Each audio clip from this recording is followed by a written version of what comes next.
우리 같이 한 목소리로 봉독하겠습니다. 여호와는 나의 목자시니 내게 부족함이 없으리로다. 그가 나를 푸른 풀밭에 누이시며 쉴 만한 물가로 인도하시는도다. 내 영혼을 소생시키시고 자기 이름을 위하여 의의 길로 인도하시는도다. 내가 사망의 음침한 골짜기로 다닐지라도 해를 두려워하지 않을 것은 주께서 나와 함께 하심이라. 주의 지팡이와 막대기가 나를 안위하시나이다. 주께서 내 원수의 목전에서 내게 상을 차려주시고 기름을 내 머리에 부으셨으니 내 잔이 넘치나이다. 내 평생의 선하심과 인자하심이 반드시 나를 따르리니 내가 여호와의 집에 영원히 살리로다. 아멘.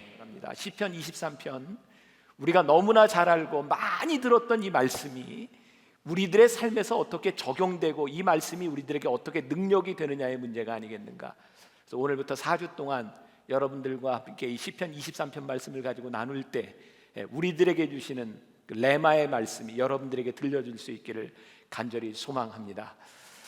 우리 교회 그 트레스디아스 BTD에서 그런 일이 있었죠. 한 남자분이 오셔서 은혜를 많이 받았어요. 그래서 아내에게 하고 싶은 말을 그 말로 못했기 때문에 그 안 되던 문자로, 연세가 많은 분인데 아내에게 문자를 보냈어요. 그 감격을 가지고 사랑의 고백을. 근데 가자마자 싸웠답니다. 문자에 가서 보니까 여보 사망해 라고 써서 붙였다 그래요. 우리들이 참 많은 실수를 하면서 살아갑니다. 그죠? 작은 실수, 큰 실수, 많은 실수합니다. 만일 우리들이 실수한 것에 대해서 하나님께서 다 책임을 물으신다면, 여러분들이 살아가면서 지은 죄에 대해서 하나님께서 모든 것에 대해서 책임을 물으신다면 우리 중에 누가 여기에 서 있을 수 있을까?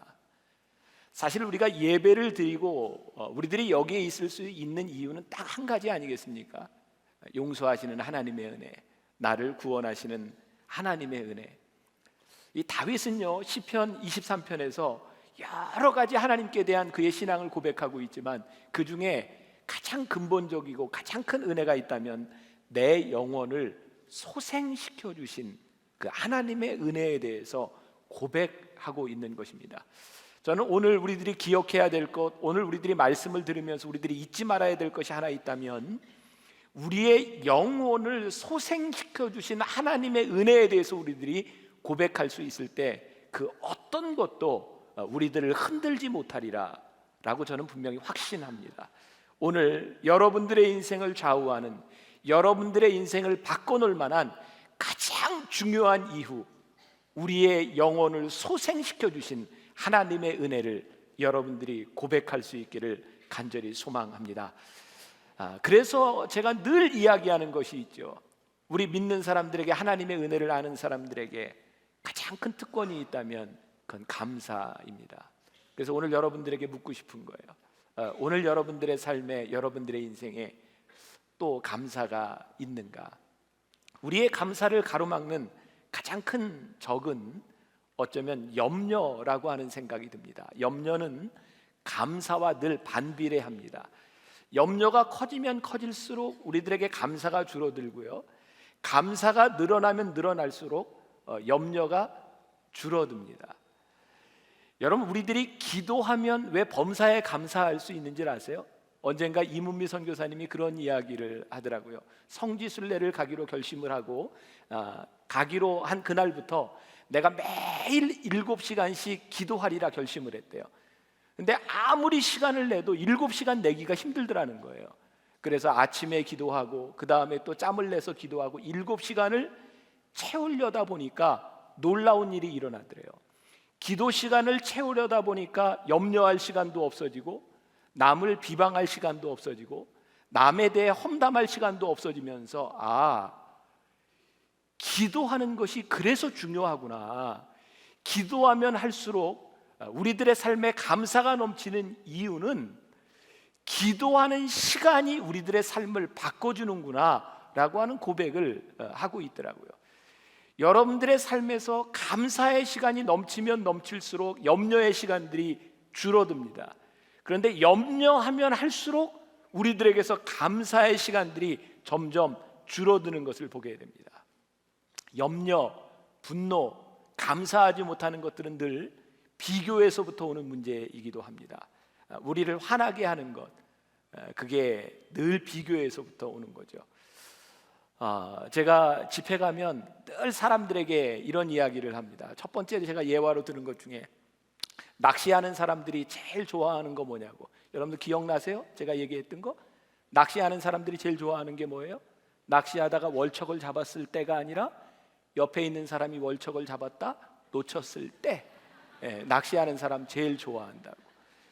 우리의 기분을 좌우하는 것, 우리의 인생을 좌우하는 것이 사실은 내 삶의 하나님과의 나와의 문제여야 되는데, 우리를 좌우하는 것들이 나와 하나님과의 문제가 아니라 사실은 누군가 때문에 우리들이 많이 힘들어하고, 누군가 때문에 우리들의 신앙이 흔들리고, 누군가 때문에 우리들이 슬프다고 생각하고 내가 비극적이라고 느낄 때가 많이 있다는 거예요.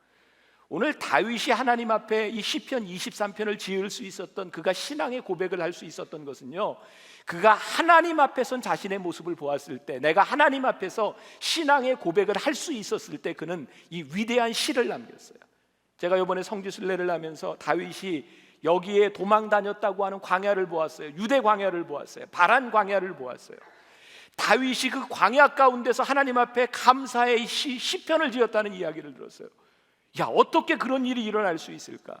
우리는 성경을 보면서 유대인들이 출애굽하는 동안 광야에서 그들이 만나와 메추라기를 맛보고 그렇게 많은 기적을 경험하면서 어떻게 하나님 앞에 불평할 수 있냐고, 저도 그렇게 생각을 했는데, 제가 이번 성지순례를 가면서 첫 번째로 느낀 게 뭔지 아세요? 그 광야를 보면서 말해도 불평했겠다. 얼마나 더운지. 그 메말라버린 그 광야에서 우리는 구름 기둥과 불 기둥으로 하나님이 인도하셨다고 하는데, 저는 그렇게 생각했었거든요. 구름 기둥으로 하나님이 인도하실 때, 이스라엘 백성들 광야를 지날 때 햇볕을 다 가리셔가지고 시원하게 걷게 하시고, 불 기둥으로 인도하실 때 밤에 추울 때 그 불을 가지고 사람들을 따스하게 인도하셨을 거라고. 근데 그게 아니라는 거예요. 구름 기둥으로 인도하셨다고 하는 것은 구름이 눈에 보이기 때문에 구름을 앞세웠다는 이야기고, 불 기둥으로 인도하셨다고 하는 것은 밤에 불이 보이기 때문에 불을 앞세웠다는 이야기지, 광야 가운데서 그들이 시원해졌다거나 그들이 광야 가운데서 밤에 따뜻함을 얻었다거나 그것이 아니라는 거예요. 야, 저희들이 광야를 지날 때, 하나님과 동행할 때 정말 힘들었겠구나. 다윗이 하나님의 사람이었지만 그가 그의 영혼을 소생시켜 주신 구원의 은혜가 없었다면, 그가 광야에서 그 힘든 가운데서 그의 적들이 그를 죽이려고 쫓아오는 그 와중에 여호와는 나의 목자시니 내게 부족함이 없노라고 그가 그렇게 이런 시를 쓸 수 있었을까? 오늘 우리들에게 가장 도전이 되고, 오늘 말씀을 통해서 우리들의 영혼에 주시는 가장 충격적인 일이 무엇입니까? 그래, 내 인생에 일어나는 모든 일들 가운데 내가 할 수 있는 신앙 고백은 누구 때문도 아니고 환경 때문도 아니고, 내가 하나님 앞에서 어떤 사람이고 어떤 존재이고 내 속에 나를 구원하여 주신 하나님의 은혜가 있는가 없는가에 대한 문제이지, 그 어떤 것도 나의 신앙 고백을 바꿀 수 있는 것이 없다고 하는 사실. 그래서 오늘 우리들이 영성 부흥회를 시작하면서 우리들이 가져야 되는 도전이 있어요. 하나님, 내 영혼이, 내 삶이, 내 인격이 누구 때문이 아니라 오직 하나님 앞에서 내가 누구인지 내 모습을 보게 하여 주옵소서. 내 신앙의 고백이 누구 때문이 아니라 지금까지 나를 인도하여 주셨던 하나님의 인도하심과 하나님의 역사 앞에서 내가 누구인지를 분명히 고백할 수 있는 사람이 되게 하여 주옵소서. 사랑하는 여러분, 오늘 여러분들에게 염려가 있으세요? 없으세요? 솔직하게 염려 있으세요? 한번 생각해 보세요. 여러분들이 지금 염려하고 있는 것이 과거 때문에 염려하세요? 미래 때문에 염려하세요? 현재 때문에 염려하세요? 한번 여러분 머릿속에 그냥 혼자 이렇게 그리세요. 사실 우리들은요, 가만히 생각해 보면 많은 염려들이 과거를 떨쳐버리지 못한 것 때문에도 우리는 염려를 안고 살아갑니다. 결국 우리들이 현재 가지고 있는 염려들은 과거와의 끈을 가지고 있어요. 계속 그게 매달려 있어요. 아무리 여러분들 염려해도 과거는 절대 여러분들 바꾸지 못합니다. 여러분들이 지금까지 살아왔던 것은 절대로 바뀌어질 수 없습니다. 그러므로 과거 때문에 여러분들이 염려하는 그 염려는 일단 떼어놓으셔야 돼요. 자, 미래 어쩔 수 없는 겁니다. 지금 여러분들이 아무리 염려해도 다가올 미래에 대한 권한이 여러분들에게는 없습니다. 마태복음 5장에 보면 그런 말씀이죠. 한날의 괴로움은 그날의 족하니라. 결국 우리들이 과거의 염려 띄워놓고 미래의 염려 떼어놓고 현재 우리들이 지금 안고 있는 문제 가운데서, 그 염려 가운데서 우리들이 바라보아야 되는 것은 하나님 앞에서는 우리의 모습이고, 저는 오늘 여러분들에게 가장 큰 기적 한번 가만히 생각해 보세요. 그렇게 힘들고 죽을 것 같고, 여러분들 중에는 암 수술한 사람도 있고 큰 수술한 사람도 있고 119에 실려가 본 사람도 있고 내 집이 쫄딱 망해본 경험도 있고 사람 때문에 상처를 받고 시련의 아픔도 있고, 그렇게 많은 상처와 아픔을 가지고 우리들이 경험해 보았는데도 참 놀라운 것은 오늘 우리들이 하나님 앞에 예배한다는 사실입니다. 오늘 하나님 앞에 우리들이 기도할 수 있다는 사실입니다. 오늘 그 어떤 것도 우리를 바꿀 수 없는 것은 오늘 여러분들이 하나님 앞에 서 있다는 사실입니다. 그것이 우리들에게 믿음의 고백이고, 그것이 있는 한 우리들을 그 누구도 흔들 수 없다는 이 사실 앞에서, 하나님이 나를 여기 있게 하셨구나, 하나님께서 나를 품어주시는구나. 제가 오늘 2부, 3부 예배 때 그런 이야기를 잠깐 했어요. 이번에 시실리에서 유럽 유학생들을 위한 집회, 교민들도 참석하고 마지막 날 집회를 마치는 날 성만찬을 하고 제가 폐회 설교를 하게 되었는데, 하나님께서 저에게 그런 마음 주시더라고요. 그들의 마음을 내가 만져줬으면 좋겠다. 하나님이 그런 마음을 주시더라고요. 그래서 제가 계획에 없던, 프로그램에 없던 성만찬을 하면서 거기 있는 교인들에게 제가 하나님 아버지의 마음을 가지고 여러분들을 안아주고 싶습니다. 성만찬을 마치고 여러분들 하나님의 마음으로, 하나님의 마음을 느끼기를 원하는 사람이 있다면 나오십시오. 제가 서 있겠습니다. 아마 빨리 끝나야 될 그 시간이 그 교인들을 안는 것만 하면 1시간을 냈던 것 같아요. 근데 앞에 와서 안기는 교인들, 이미 눈물을 흘리는 그 교인들, 앉자마자 흐느끼는 그 교인들을 바라보면서 제가 느꼈던 것은 그들이 아파하는 것만큼 하나님이 많이 아프셨다는 거예요. 그래서 제가 앉고 기도하면서 이런 얘기했어요. 아프시죠? 힘드시죠? 하나님도 그만큼 아파하셨어요. 그런데 하나님이 말씀하세요. 지금까지 함께 하셨던 하나님이 앞으로도 함께 하실 것이라고요. 지금 우리들에게 구원의 감격을 주신 하나님께서 앞으로 당신과 함께 하실 거라고요. 힘을 내세요. 용기를 내세요. 하나님이 함께 하실 겁니다. 오늘 우리들이 이 자리에 앉아서 하나님의 말씀을 들을 수 있는 것만으로도 여러분들에게는 이미 큰 하나님의 은혜가 있는 것이고, 여러분들을 인도하여 주신 하나님의 은혜 앞에서 우리들이 얼마든지 반응할 수 있는 것이고, 믿음 안에 설 수 있는 것, 그것이 우리의 신앙 고백입니다. 오늘 우리의 영혼을 소생시키신 하나님의 은혜 앞에서 우리의 염려가 사라질 수 있기를 간절히 소망합니다. 제가 이 말씀을 준비할 때 국가표준청 미국에서 조사한 겁니다. 한 도시에, 미국은 이렇게 도로가 있는 것을 블락이라고 하는 단위로 하죠. 7개 블락에 100피트 상공에 깔려있는 안개를요 다 모아서 압축했을 때 그 양이 얼마나 되느냐를 보니까 딱 물 한 잔 정도 되더랍니다.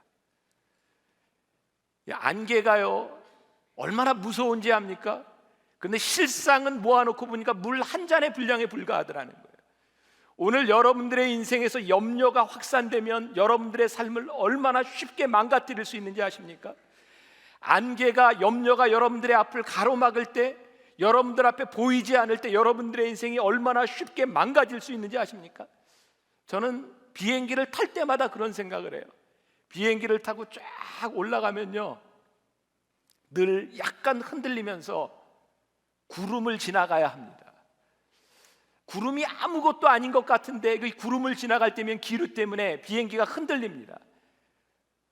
근데 아무리 비가 오고 아무리 날씨가 굳어도 구름 위에 올라가면 늘 환한 태양이 있어요. 그래서 비행기를 타고 올라가면 늘 비행기의 옆에 있는 창문을 닫아야 합니다. 너무 환하기 때문에. 우리들이 이 구름 밑에서 안개 속에서 헤매고 있기 때문에 찬란한 태양이 우리들에게 비치지 못하고 우리들이 패배자로 살아가고 우리들이 하나님 앞에 하나님의 사람으로 살아가지 못하는 것이 아니겠는가? 여러분들은 절대로 패배자가 아니고요, 여러분들은 절대로 버림받은 사람들이 아니고요, 하나님께서 여러분들의 영혼을 소생시켜 주신 은혜 가운데 우리들이 살아간다는 사실이에요.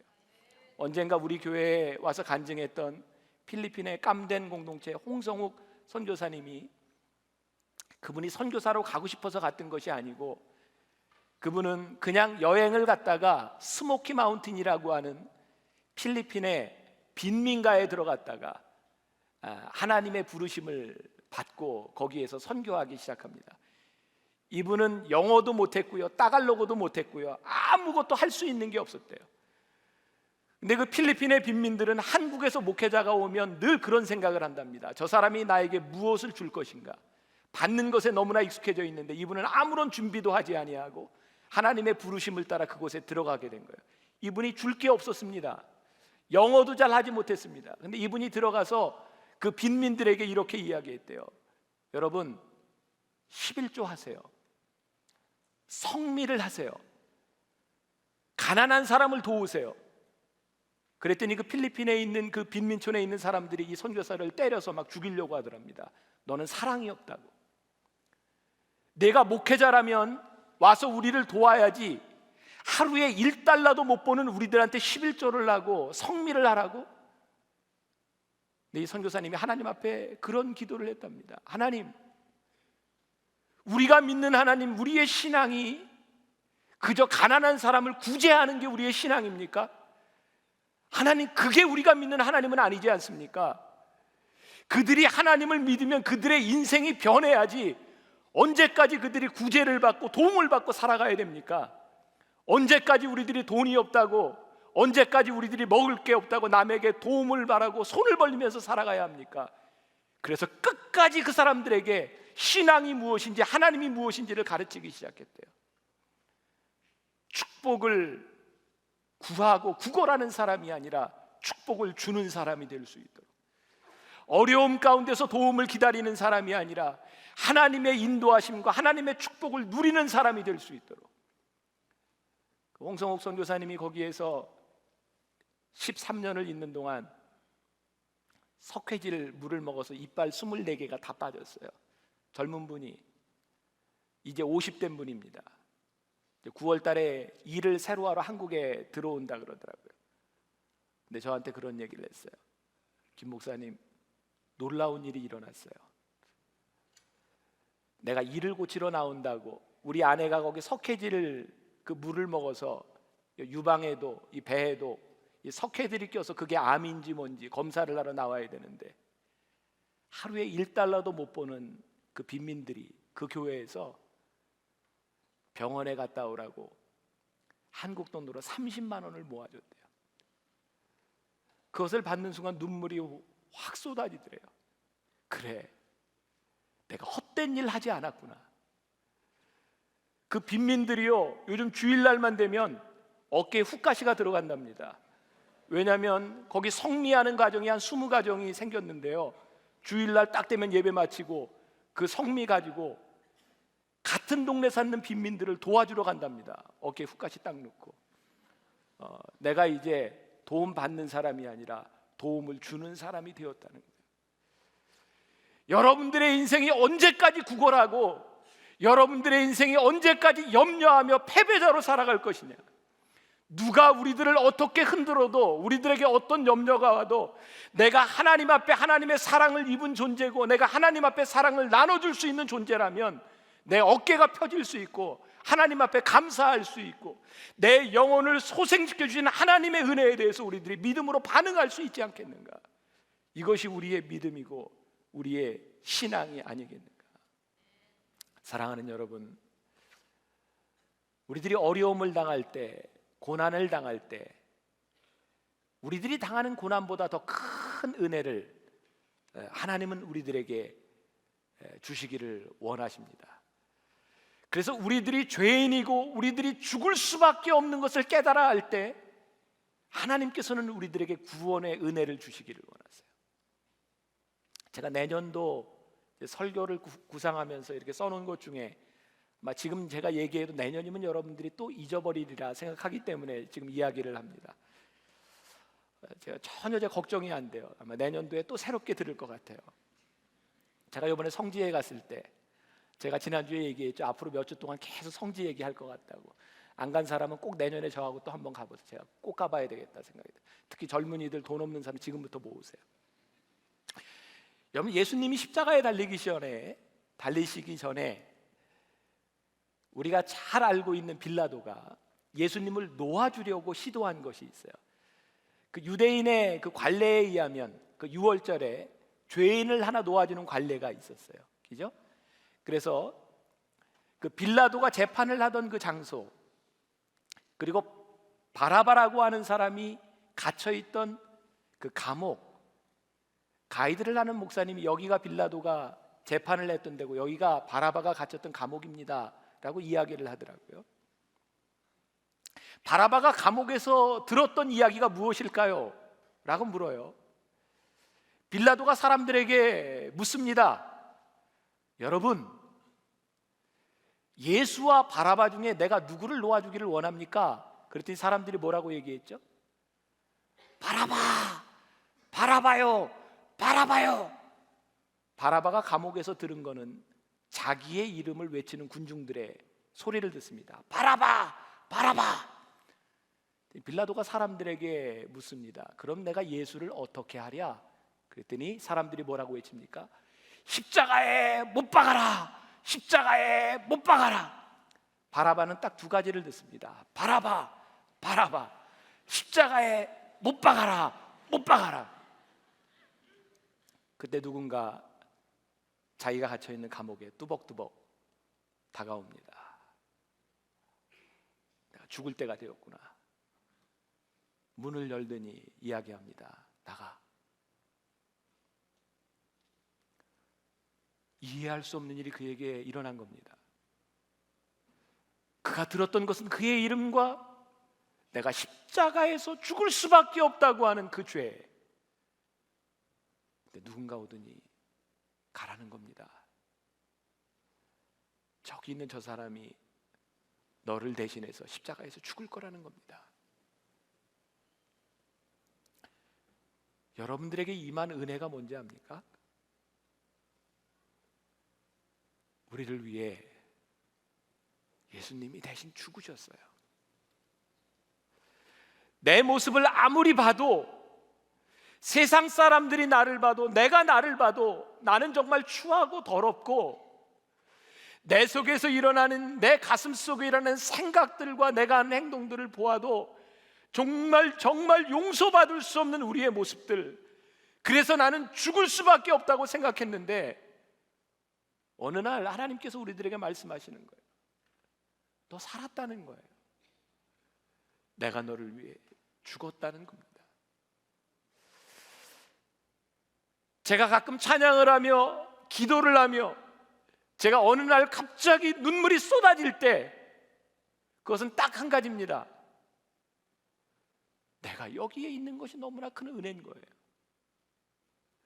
내가 받은 은혜가 너무나 크다는 거예요. 그 받은 은혜를 생각하고 눈물을 흘릴 때 내 주변에서 일어나고 있는 일들이 나를 흔들지 못해요.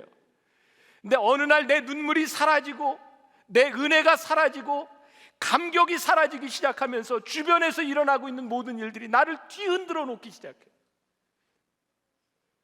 그래서 오늘 우리들이 이 시편 23편을 바라보며 회복되어야 될 은혜, 우리의 영혼을 소생시켜 주신 하나님의 은혜, 그것이 우리들에게서 고백되어져야 하지 않겠는가.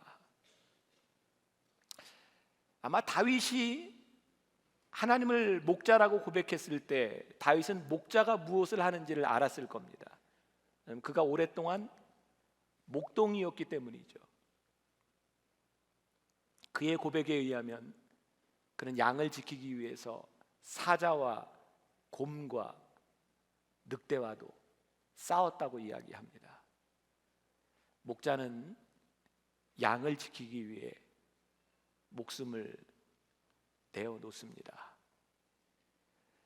요한복음 10장 11절에 우리 예수님께서 이렇게 말씀하십니다. 나는 선한 목자라. 선한 목자는 양들을 위하여 목숨을 버리거니와. 목숨을 버리는 것보다 우리들에게 더 큰 은혜가 어디 있겠습니까? 제가 이번 주에 어떤 목사님하고 이야기를 나누게 되었어요. 사실 제가 몇 년 전에 신방을 갔다가 우리 교회 청년 중에 지금은 결혼을 했습니다. 신장이 많이 아파서 수술을 빨리 받지 않으면 안 되는 상태에 있었는데 신장 이식을 해줄 가족들이 없는 겁니다. 그래서 그때 제 마음에 하나님께서 그런 감동을 주셨어요. 내 거 떼어줘라. 그래서 제가 그때 마음의 결심을 했습니다. 그래, 내 거 떼어주자. 그리고 저 젊은이가 내 신장을 가지고 하나님의 사람이 될 수 있다면 그것보다 더 큰 은혜가 어디 있을까? 그래서 제가 우리 교회 의사 선생님한테 전화를 했어요. 신장을 이식해 주려면 어떻게 해야 되는지, 일단 뭐 피 검사도 해야 되고 모두 해야 되고 잘 맞아야 된다는 거예요. 근데 그분이 저에게 자꾸 반대를 하는 겁니다. 목사님, 그걸 하지 마세요. 반대를 자꾸 합니다. 근데 제 마음속에 그런 감동이 있어요. 내가 나눠줘야 되겠다. 근데 결국 제가 하지를 못했습니다. 이유는 제가 약을 먹고 있었는데, 고혈압약, 콜레스테롤약, 별 여러 가지 약을 먹고 있었는데 제 신장은 못 쓴답니다. 그렇게 약 먹는 사람 신장은 쓸 데가 없답니다.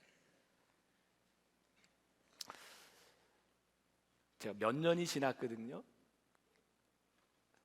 제가 어떤 목사님하고 이야기를 하는데 그 목사님, 꽤 큰 교회 목사님입니다. 수년 전에 이 목사님이 골수 이식을 해줬답니다. 지금은 골수 이식을 하는데 이렇게 피를 걸러서 별로 아프지 않게 하는데, 그때만 해도 이 엉덩이를 뚫어가지고 골수를 많이 뽑습니다. 근데 저는 처음 알았어요. 골수 이식을 하는데 골수는 혈액형하고 관계가 없답니다. 피를 만들어주는 게 골수기 때문에 골수만 맞으면 골수를 이식해주는 순간 이식을 받은 사람이 이식해준 사람의 피로 바뀐답니다. 이 목사님이 골수 이식을 하겠다고 이야기를 해놓고 이제 맞는 사람들을 이렇게 찾는데요. 골수 이식을 하기 위해서는 피를 완전히 이제 빼고 골수를 넣어주는데 일주일 동안 매일 묻는답니다. 왜냐하면 무균실에 들어가서 피를 빼는데 중간에라도 안 하겠다고 한다면 피가 다 뽑혀진 사람은 죽는답니다. 그래서 매일 확인을 한답니다. 진짜 골수 이식 하실 겁니까? 하실 겁니까? 때때로 가족들이 와서 못하게 하는 경우도 있고 마지막에 무서워서 도망가는 사람도 있답니다. 그래서 계속 묻는답니다. 그때까지만 해도 골수 이식하는 게 무척 큰 고통이었대요. 근데 그 목사님이 그런 이야기를 하더라고요. 골수 이식을 하고 너무 아팠는데 힘들어하는데 그때 예수님의 보혈을 체험했답니다. 한순간에 하나님께서 그 고통을 이렇게 치유해 주시는 그것뿐만 아니라 하나님께서 내 피를 바꿔주셨구나, 내 삶을 바꿔주셨구나. 그때 그 보혈의 하나님의 은혜가 그 가슴 속에 이렇게 와서 확 느껴지더라는 거예요. 그때 그 이야기를 들으면서요, 제가 이런 고백을 했습니다. 제가 몇 년 지나고 나서 지금 생각해 보니까 그게 한 5년쯤 전인 것 같아요. 제가 만약에 신장을 이식해 줬더라면 저는 사람 버렸을 것 같아요. 건강을 버렸을 것 같은 게 아니라 내 인격을 완전히 버렸을 것 같아요. 요즘도 제가 잘난 척을 좀 많이 하잖아요, 그죠? 제가 어제 굉장히 충격적인 이야기를 들었어요. 제가 우리 아버님이 목사님이었고 부흥사셨잖아요. 제가 어렸을 때, 자녀였을 때 우리 아버님을 보면 이렇게 누가 뭐 대접해주고 잘난 척하고 이러는 거 보면 아유, 이 아버지는 에이 참 그랬었거든요. 근데 어제 제가 도착했어요. 밥 먹으면서 제가 그랬거든요. 인천공항에서부터 로마를 저기 영국 런던을 거쳐서 로마를 거쳐서 시실리 공항을 거쳐서 하면 30시간이 넘게 걸렸어요.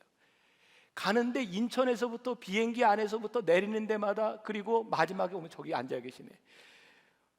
나를 아는 척하는 사람이 다 있는 거예요. 김병삼 목사님 아니냐고.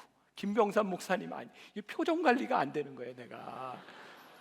그래가지고 집에 와가지고 아이고, 내가 인천에서부터 돌아오는데 매번 공항 다니는 데마다 나를 알아보더라고. 그랬더니 제 아내하고 우리 아들이 그랬나, 할아버지하고 똑같아 지금 보니까. 근데 제가 만일 그때 신장 이식까지 해줬더라면 제가 지금 가관이었을 것 같아요. 설교할 때마다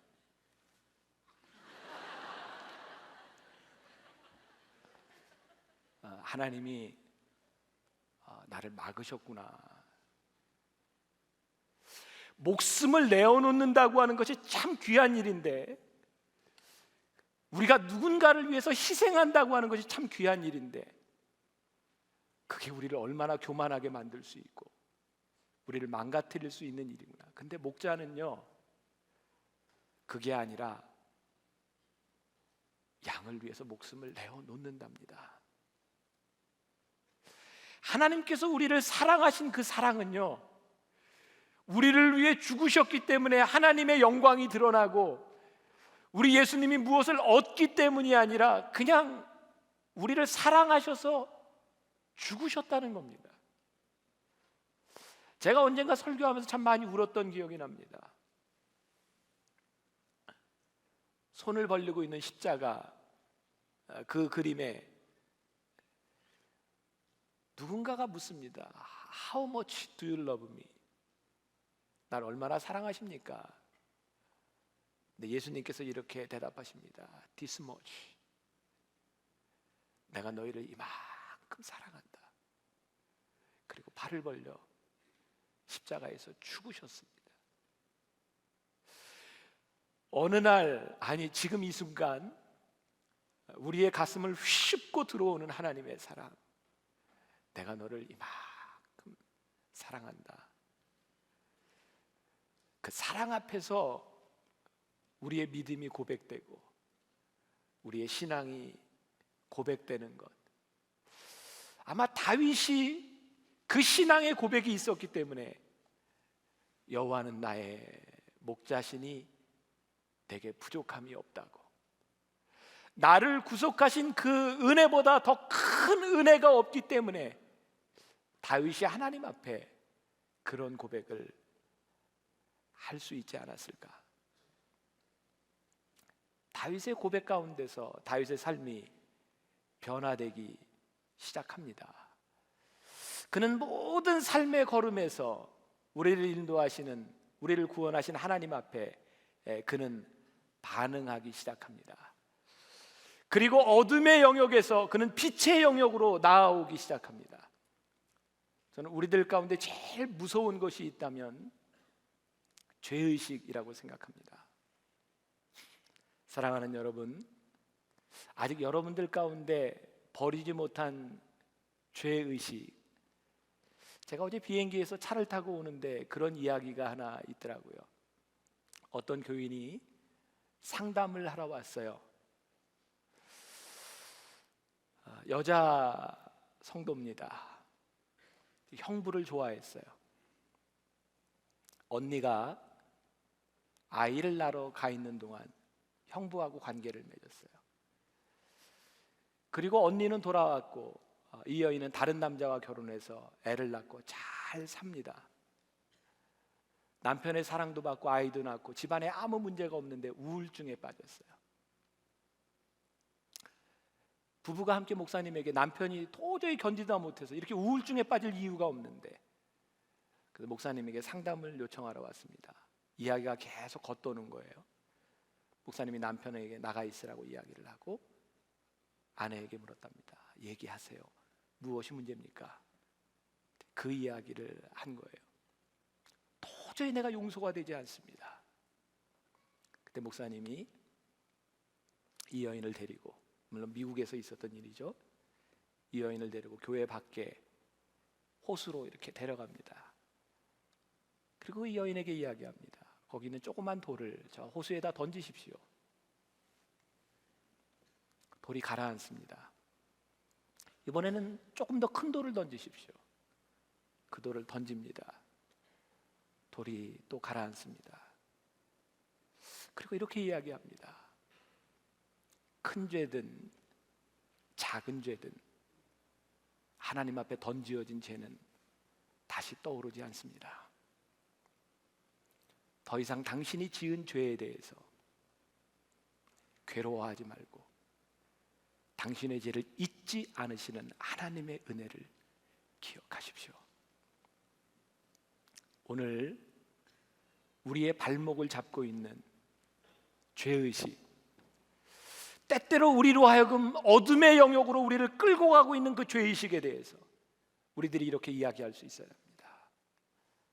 하나님이 나를 구원하셨고, 하나님이 내 죄를 사하셨고, 하나님이 나의 죄를 기억도 하지 아니하시는 그 은혜 앞에 여호와는 나의 목자시라고 내가 고백할 수 있고, 여호와는 나의 목자시기 때문에 그분이 내 영혼을 소생시키시고 나로 하여금 이 자리에 있게 하셨음을 고백할 수 있다면 오늘 여러분들의 인생을 송두리째 바꾸어 놓는 하나님의 역사가 여러분들에게 있을 줄 믿습니다. 제가 요즘 그런 질문들을 많이 하고 저에게도 그런 질문을 합니다. 내 안에 하나님이 계시는가? 하나님이 나와 동행하시고 내 삶의 인격적인 영역에서, 내 삶의 모든 순간 문제 가운데서 하나님이 나에게 반응하고 계시는가? 어떤 잡지에 나왔던 이야기입니다. 병원에서 갓 태어난 어린아이들이 나오면 웁니다. 우는 이유가 여러 가지 있겠지만 아마 엄마 뱃속에서 있었던 온도와 틀리기 때문에, 새로운 환경 때문에 울어대는지 모릅니다. 뉴욕에 있는 어떤 병원에서 태어나서 그 우는 아이들을 안심시키고 편안하게 재우기 위해서 여러 가지 방법들을 연구합니다. 그래서 신생아실에 슈베르트의 자장가도 틀어줘 보고 클래식 음악도 들려줘 보고, 그런데 아이들의 울음소리가 이렇게 끝이지를 않는 겁니다. 한 번은 이런 실험을 했답니다. 아이들에게 엄마의 심장 소리를 규칙적으로 들려줬답니다. 뛰는 심장 소리. 그랬더니 울던 아이들이 편안히 잠을 자기 시작하더랍니다. 아무리 세상이 시끄러워도 내가 뱃속에 있을 때 들었던, 나를 보호해 주었던, 나를 품고 있었던 그 어머니의 심장 소리를 그 어떤 것도, 어떤 세상의 소음도 환경도 이길 수 없다는 거죠. 저는 오늘 우리의 영혼을 소생시키시는, 우리를 구원하신 하나님의 은혜 앞에, 우리의 목자 되시는 하나님 앞에 우리들이 고백할 수 있는 것, 여호와 하나님께서 나의 심장이시고 나를 뱃속에 품었던 나의 어머니처럼 나를 품고 계시는 하나님, 그분이 나의 목자가 되십니다. 그분이 나의 하나님입니다 라고 고백할 수 있다면 환경이 우리를 흔들지는 못하지 않겠는가? 우리의 영혼을 소생시키신 하나님, 마지막으로 제일 중요한 걸 이야기합니다. 하나님은 우리의 영혼을 소생시키셔서 하나님은 우리를 향한 목적을 가지고 계세요. 그것은 의의 길로 우리를 인도하기를 원하신다는 사실입니다. 아니, 구원받은 우리들이 하나님이 우리를 인도하실 뿐만 아니라 우리들이 구원받은 백성으로 살아가기 때문에, 하나님 때문에 의의 길로 가지 않고는 견딜 수 없는 결단들이 우리들에게 분명히 일어나야 하는 겁니다. 저는 이게 하나님을 믿는 사람들의 가장 강력한 힘이고 여러분들을 붙들어 줄 수 있는 믿음의 고백이라고 생각해요. 하나님이 나의 목자로 나를 구원해 주셨다고 우리들이 믿는다고 하는데, 하나님과 별개의 삶을 살아간다면 우리의 신앙의 고백이 옳은 것이겠습니까? 그래서 저와 여러분들에게 동일하게 던지고 싶은 질문, 도전입니다. 하나님 앞에서 내가 의로운 길로 가기 위해서 내가 말씀을 보고, 하나님 앞에서 의로운 길로 가기 위해서 내가 기도하고 무릎 꿇어야, 하나님 앞에서 우리들이 서야 우리들이 의로운 길로 갈 수 있는 하나님의 사람이 되지 않겠는가? 제가 좋아하는 찬양이 하나 있습니다. 나의 반석이신 하나님, 행하신 모든 일 완전하시니, 나의 생명 되신 하나님, 행하신 모든 일 찬양합니다. 신실하신 하나님, 신실하신 하나님, 실수가 없으신 좋으신 나의 주, 신실하신 하나님, 실수가 없으신 좋으신 나의 신실하신 하나님, 신실하신 하나님, 실수가 없으신 좋으신 나의 주, 신실하신 하나님, 실수가 없으신 좋으신 나의 주. 사랑하는 여러분, 하나님이 실수가 없으시다는 것을 믿으십니까? 여러분, 그렇게 쉽게 대답할 그런 물음이 아닙니다. 여러분, 많이 힘들잖아요. 우리를 욕하는 사람이 있잖아요. 내가 실패했잖아요. 그런데 하나님 신실하세요? 하나님 의로우세요? 지금도 내 뜻대로 되지 않는 일들이 너무 많은데, 나에게 상처가 있는데, 그런데 하나님 신실하세요? 다윗은요, 여호와는 나의 목자시니 내게 부족함이 없는데, 내 영혼을 소생시키신 하나님의 은혜 앞에서 철저하게 하나님 앞에 고백합니다. 여호와는 나의 목자십니다. 그 어떤 것 가운데도 하나님은 실수가 없으십니다. 이재철 목사님 썼던 책 중에 그런 얘기가 있습니다. 여러분들 청년 세대에는 잘 이해하지 못할 부분이기도 한데, 제가 고등학교 다니던 때 모든 과외 학원이 폐지됐습니다. 저는 보충 수업도 받아보지 못한 세대입니다. 수업 끝나면 딱 가야 되는 보충 수업, 과외 모든 것들이 다 폐지됐어요. 대통령령으로. 그때 그 목사님 목회할 때 열심히 교회를 다니는 학생이 하나 있었습니다. 공부를 아주 잘했고요. 그 학생의 꿈은 서울대 의대를 다니는 거였습니다. 고3 후반기에 들어들면서 주변에 있는 사람들이 이렇게 얘기를 합니다. 얘야, 공부해야지. 너 봉사하는 거 잠깐 내려놔. 일단 서울대 의대를 가면 하나님이 너를 통해서 영광 받으시지 않겠니? 그리고 그 교회가 강남에 있었으니까 교인들이 그 부모에게 그렇게 이야기를 하더랍니다. 다들 몰래 과외해. 애 과외시켜. 이 부모도 노, 이 아이도 끝까지 시험을 보는 날까지 자기가 하던 교회 봉사를 놓지 않고 봉사를 했어요.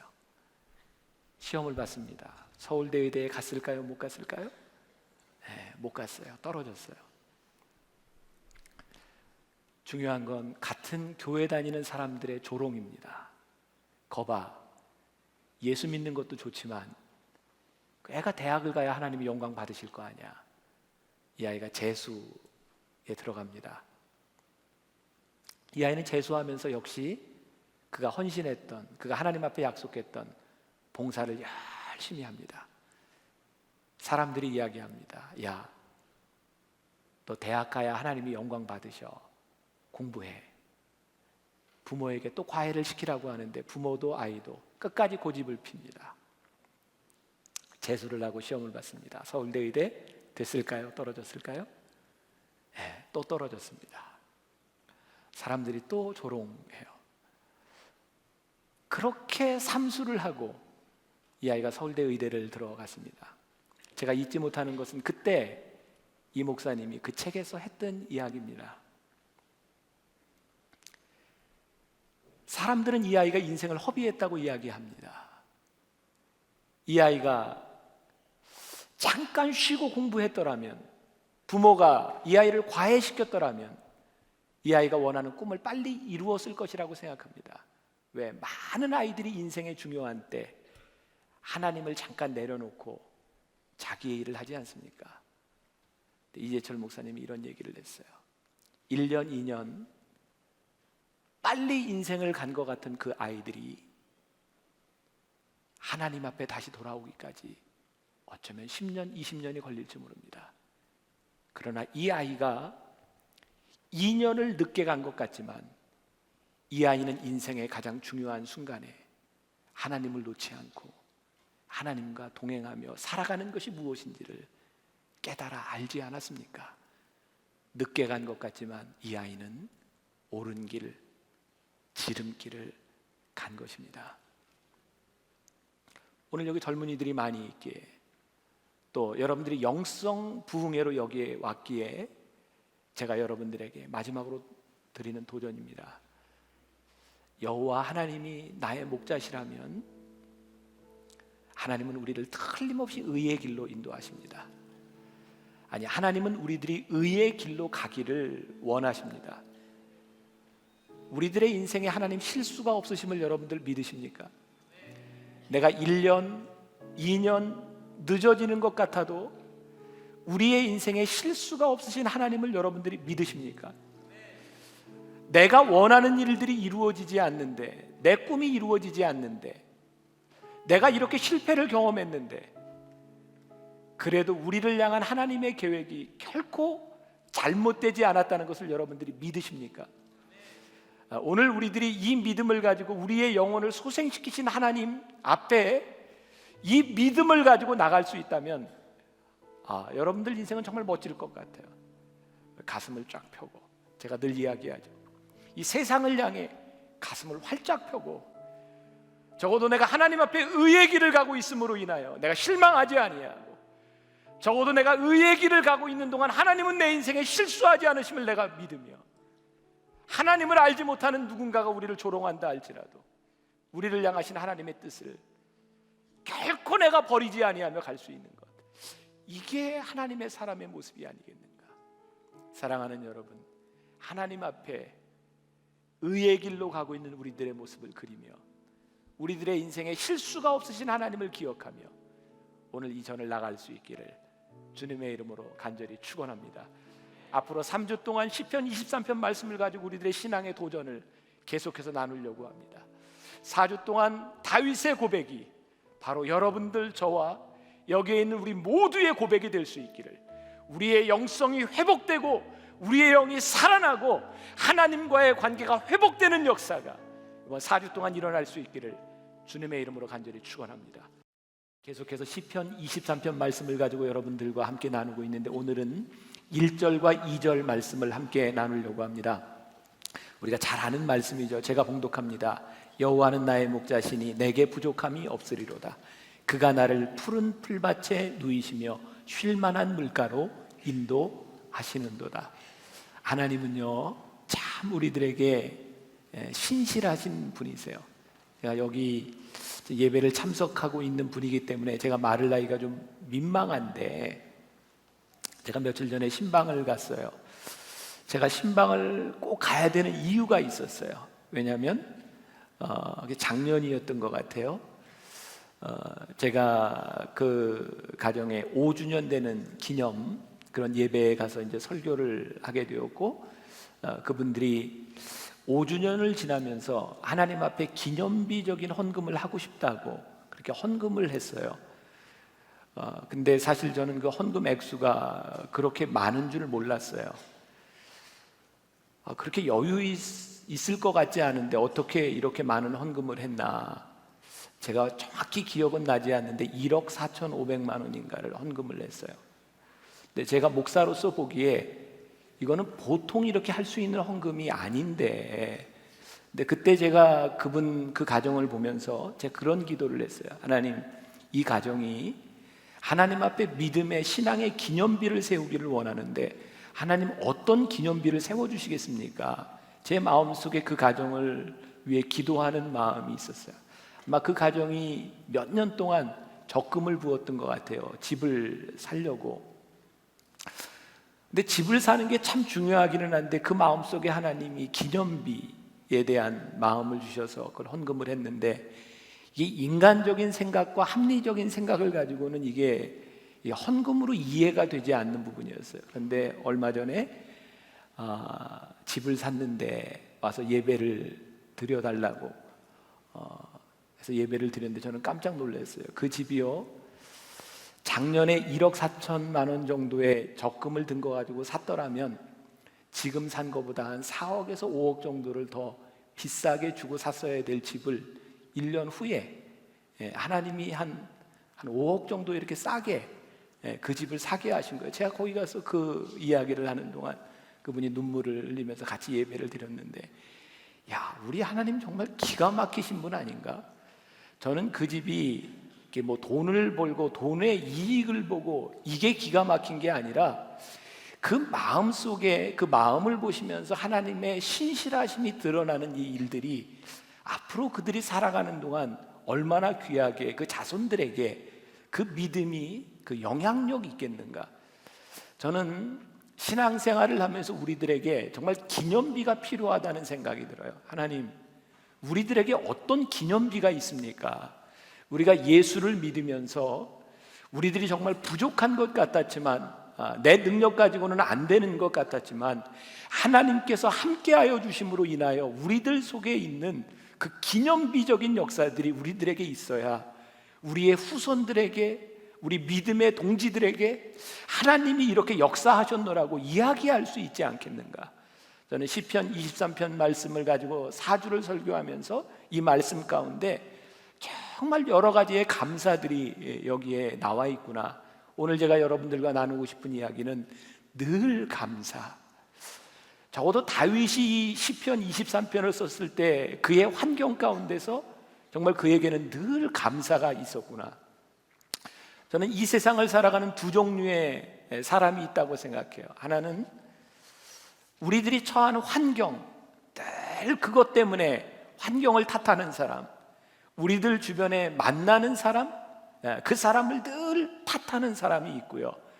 우리들에게 어떤 환경이 오든 어떤 사람이 나에게 오든 그것이 나에게, 하나님이 나에게 주신 축복인 줄 알고 그것을 이기고 살아가는 사람. 저는 결국 신앙이라고 하는 것은 딱 이 둘에서 갈라지는 일이라고 생각해요.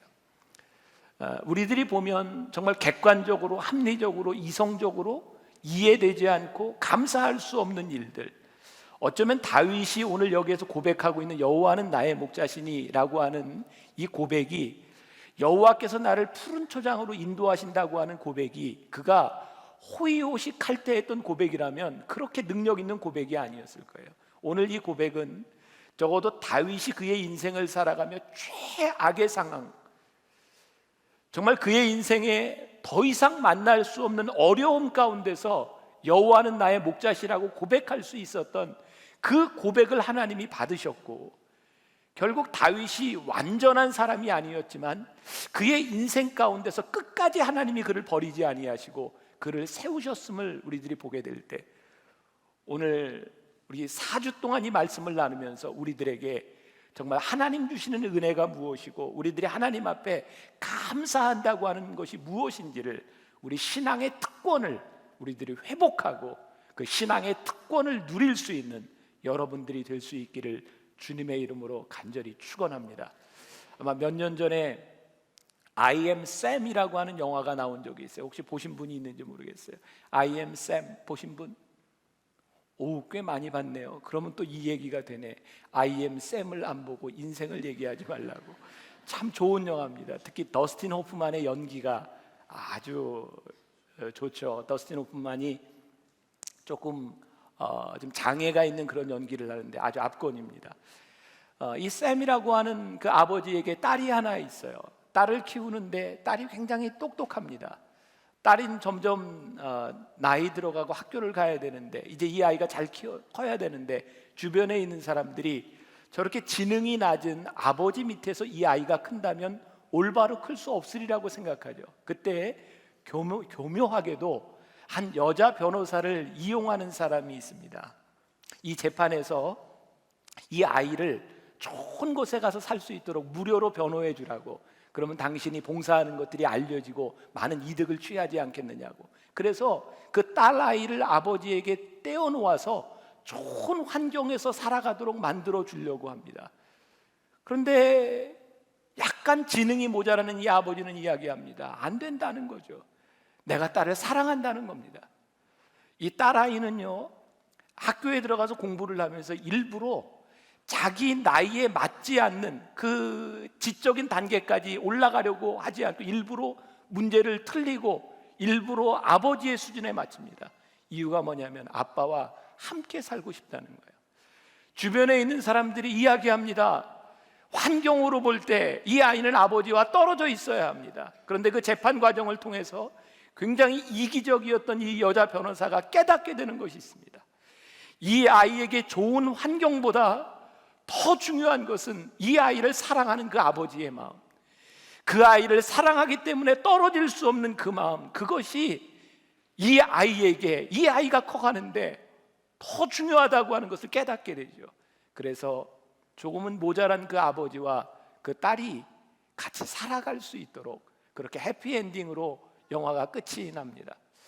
저는 그 영화를 우리 교역자들하고 함께 보면서 그런 생각을 했어요. 우리들에게 만일 사랑이라고 하는 것이 없다면, 우리를 향한 하나님의 사랑이 전제되지 않는다면 우리의 신앙의 그 어떤 것도 설명될 수 있는 것이 없다.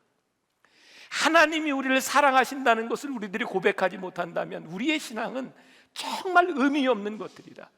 하나님이 우리를 사랑하신다고 하는 그 확신 가운데서 하나님은 신실하시고, 하나님이 우리를 사랑하시기 때문에 우리들이 어디에 있든지 그분이 나의 목자임을 내가 고백할 수 있고, 내가 지금 광야를 헤매고 있다 할지라도 여호와는 나의 목자시니 그가 나를 푸른 초장으로 인도하고 계심을 내가 확신할 수 있고, 그래서 우리가 지금 어디에 있든지 무엇을 하든지 어떤 형편에 있든지 감사할 수 있는 것. 그래서 결국 신앙이라고 하는 것은 우리들이 늘 감사하며 살아가는 것, 그것이 우리 신앙이고 우리 믿음의 고백이 아닌가. 저는 그런 생각을 많이 해요. 제가 외부에 나가서 이렇게 설교하고 할 때, 요즘은 그래도 나이를 이제 먹을 만큼 나도 먹었잖아요, 그죠? 그러니까 요즘은 그래도 괜찮은데 10년 전만 해도 제가 어디 가든지 참 곤란한 일들이 많았어요. 뭐 나보다 위에 사람들과 함께 식사를 해도 늘 식당 종업원은 나에게 먼저 밥을 갖다 주고, 그러면 그 옆에 있는 사람들이 그걸 너무 즐기는 거예요. 기분 나쁘잖아. 늘 한 10년을 그렇게 살았던 것 같아요. 지금은 제가 지금 제 나이를 얘기하면 뭐 그래도 메이크 센스가 되죠. 그래 조금 뭐 더 볼지는 몰라도 여러분들 보기에도 내가 40대 중반하면 메이크 센스가 되죠. 이제는 괜찮은 것 같아요. 근데 아무튼 저는 우리 지금 제가 머리를 깎고 있는 미장원이 하나 있어요. 가까운 댄디스라고 압구정동에서 온 압구정 스타일인데 거기 가서 머리를 깎는데 그분이 그 집사님이 늘 내가 오면 염색을 그렇게 목사님 이거는요 전혀 해가 없고요 그 염색을 이렇게 해주려고 오늘 우리 장로님 윤명순 장로님 엘리베이터에서 만났는데 저한테 보자마자 목사님 염색 좀 하라고 이거 5분이면 된다고 뭐 감으면서 된다고요? 하라고. 근데 저는요 이 머리 빠진 거 이게 머리 희는 것 이런 걸 보면서 제가 이렇게 컴플렉스라는 생각을 별로 안 해봤어요. 여러분들이 저를 굉장히 긍휼히 여기는데 저는 이걸 굉장히 엔조이해요. 난 특히 우리 내가 이제 만나는 우리 목사님들 그룹이 있는데 그 중에 머리 벗어진 사람은 저 하나예요. 같이 이렇게 목욕하고 나오면 정말 목욕할 때마다 나는 그분들이 불쌍한 거야. 정말 긍휼히 여기는 참 안 됐다. 좀 편하게 목욕을 하지. 그래 나보다 늘 10분씩 먼저 나와서 이렇게 머리 손질하고 뭐 스프레이 뿌리고 이러는 걸 보면 너무 불쌍하고 안 된 거야. 나는 새벽 예배에 나올 때도요 시간이 안 걸려. 나는 세수하는 거나 머리 감는 거나 시간이 거의 비슷해요. 여러분 제가 정말 이 머리 빠진 것에 대해서 감사할 수 있다는 게 여러분들 이해가 되세요? 잘 이해가 안 돼요? 김영광 목사가 지금 비웃었어 지금. 나중에 보자. 저는요 요즘 또 그런 생각도 가끔 해요. 제가 여기에서 머리까지 이렇게 나고 머리도 까맣고 이렇게 몸매까지 좋으면 이게 내가 목회가 될까? 사실 우리들이 가지고 있는 많은 단점들이 있어요. 내 스스로 느끼는 컴플렉스도 있고요. 남이 볼 때 당신은 이게 컴플렉스입니다 라고 생각하는 것들이 우리들에게는 참 많이 있어요. 우리 인간 중에 누가 완전합니까? 우리는 다 단점을 안고 우리의 환경 가운데 어려움도 경험하고 살아갑니다. 그런데 분명한 게 있어요.